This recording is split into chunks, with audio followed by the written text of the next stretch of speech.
Hey everyone! PA finally listened to their consumer base and made some further changes to the node war system. Not all these changes are necessarily good, just kind of depending on the tier of guild you're warring in and the direction that you wanted to take with your guild. Keep watching for my analysis on these changes and let me know in the comments what you guys think about the node war changes and some of the other guild changes they implemented today.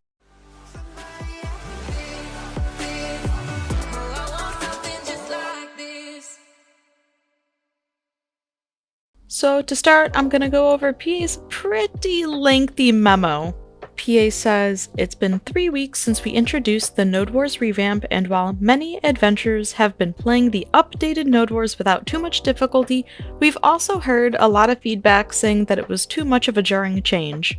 Like, no fucking shit, it's too jarring of a change. You took the Node War system and you flipped it on its fucking head in a day with no warning.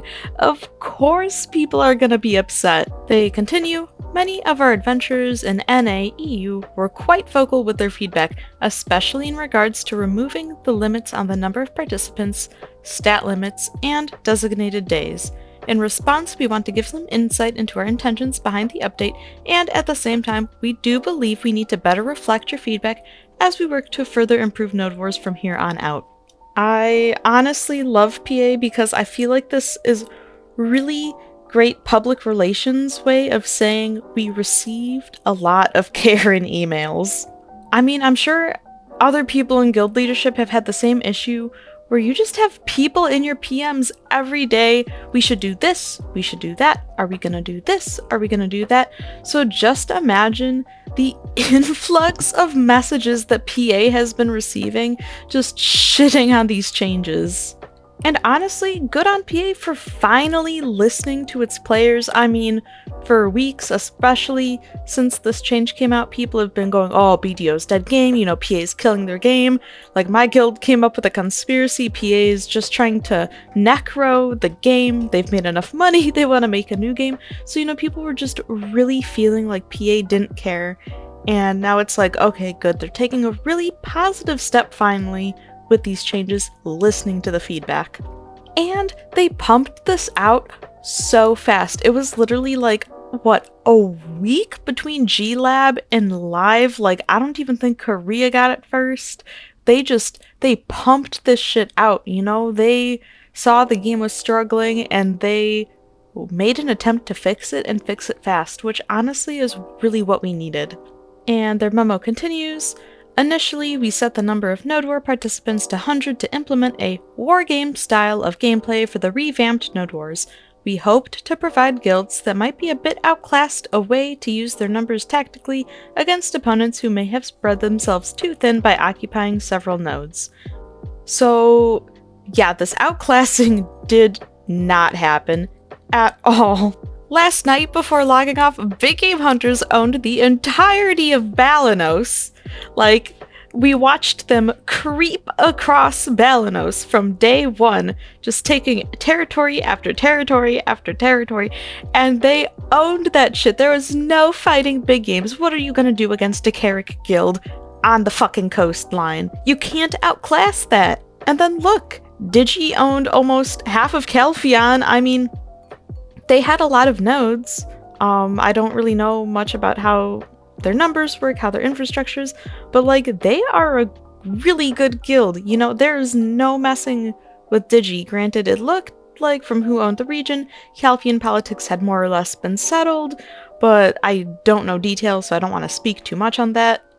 Brutal was like Big Game Hunter's big brother out in Valencia, starting again in the west and just creeping day by day until they owned almost the entire region. Like, you can't outclass these guilds, especially the big guilds that are bringing actually talented members. Even for like my guild, for example, we were the gatekeepers between T1 Intermediate Advanced. We were by no means top guild, by no means something to snuff at, and we were pulling really good 25 numbers, and once this 100-man meta came out, people that we had trashed on 1v1 and 25s were kicking our butts. because we just didn't have 40 people for every war. So, you can't outclass. Like, if you're bringing relatively similar strength people, unless you really, really get lucky and someone's caller drops the meta game, it's just tough. PA continues, however, we saw many concerns for how abrupt the gameplay changes were, and the actual data lent credence to these concerns when we identified that most guilds were participating with less than the intended 100 participants. As a result, we decided to adjust the participant limit to more appropriate numbers that better reflect the current data. Do note that these limits are not set in stone and may see some adjustments depending on the future flow of the Node Wars. Are the devs fucking stupid?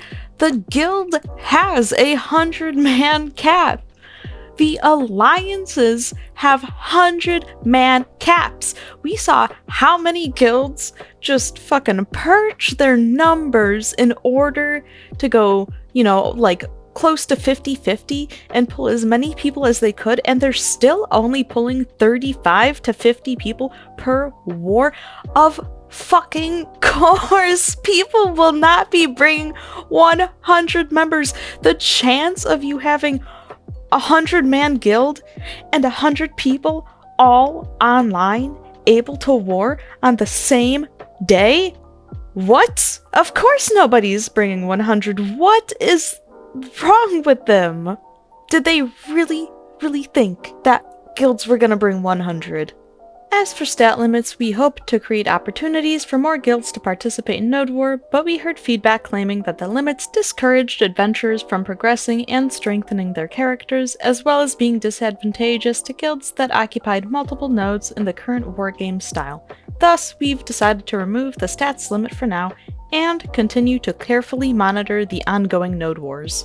So, I personally have mixed feelings about the fallback on the stat caps. So a lot of us in T1 were pretty excited, we're gonna have a stepping stone, we don't have to jump straight into uncapped wars.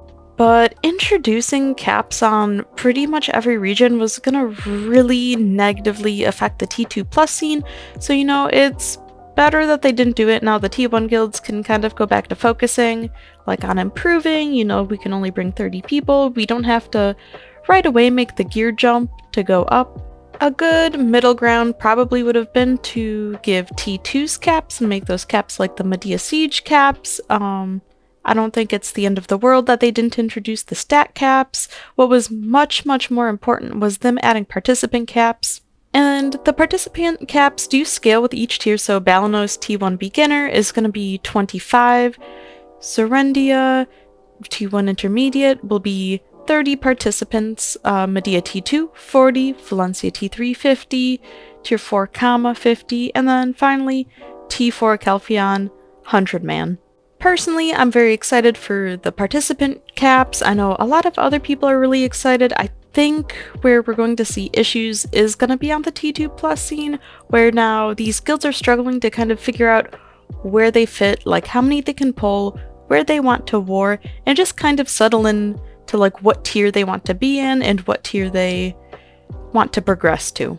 Lastly, many of you expressed your opinions about the designated days of Node Wars, and so, to allow a greater number of adventurers to participate, we extended the current Node War days from 3 to 5. Furthermore, after receiving feedback that the original days of Sunday to Thursday that was announced on G-Lab weren't flexible enough for many to join, we settled upon the days of Sunday, Tuesday, Friday to encourage even more NAEU adventurers to jump into the battlefields of Node Wars. So, at least in my guild, when the changes came out, people were disappointed. We were having so much fun with snipe days, and then, as the new system we got used to it, we all realized, oh my gosh, we have free time now. We can do things. We don't have to go to war every day. We don't have to snipe every day. Our war attendance even got better because people had fried themselves out just going too hard too many days a week. Honestly, I could kind of take or leave the 3 to 5 day change. It's nice they don't have 6 days, but with this current system, with the risk style game, you have to go every day, especially if you have a fort, and you don't necessarily have to make it main days because now it doesn't matter. You just get a chance the next day, but it just complicates everything a little bit more, but it also does give you more potential to have more fights. You know, for some guilds, they'll move between regions, so you can do that now as long as you're not holding a fort because it is still region locked. I think the biggest issue with this day change is honestly just people figuring out their logistics for their own guilds. Like today I had a lot of people bugging me, you know, what days are we gonna war? Do we have to come every day? And it's like, no, I'm not organizing 5 main days a week. I'm not gonna make you come 5 main days a week.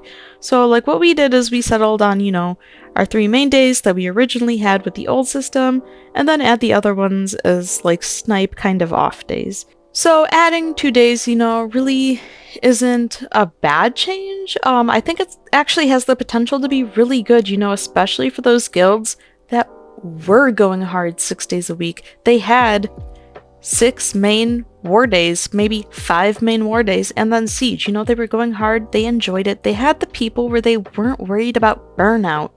And now they can go back to that. They're no longer limited to those 3 days. So on the upper end of guilds, or on the more active end of guilds, you know, that'll be a really good change. PA did also vary the rewards a little bit, so now Glorious Victor Reward will be awarded to guilds that win the Conquest War by destroying all enemy forts before the end of the Conquest War, and Burning Spirit Victor Reward will be awarded to guilds that win the Conquest War by the amount of points they have at the end. Not a huge change, but you know, that'll be good for the people who are like top-end siege guilds, actually really have a shot at castle, actually really have a shot at winning via points, so they'll be getting the rewards they deserve. And finally, PA did make one small change when killing a fort. They said, "We have added the adventurer's family name to be displayed on the message so all may know which guild member dealt the glorious final blow to the enemy fort." I think that's a pretty good change, like especially if you're the guild killing the fort, you know, you can use that to really hype your guys up and make it fun. Like, I don't know why they didn't think to add that before, but it's just like a nice little something. Hopefully their verbiage was right on it and it is just add the family name and not take away the guild, because like mid-war that is really helpful to know which guild is taking out which guild. It's just a nice touch to have that adventurer family name.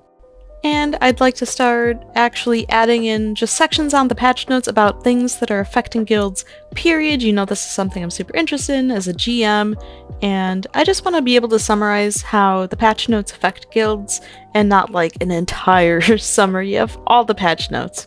Besides Node War, our big change for guilds today was they added a party platoon finder within the guild. Like, yeah, I mean, my members and I, we grind with not guild members pretty often, but a lot of the time we have guild grinds that are just members, and we'll have several running at once. So, you know, this makes it so much easier when you have, you know, like 2 castle rune groups and a Turos group and a dungeon group. You know, it just kind of keeps everything clean and people can see like who's looking for what and if it's filled. I haven't personally tried it yet, but I feel like this is just a very nice touch. You know, it's one of those things where it's like, you didn't know you needed it, but you kind of just really needed it. The only tricky thing I can see about it is it being maybe difficult to integrate non-guild members into the party, but I feel like that system would be mostly separate from the within guild party recruiter.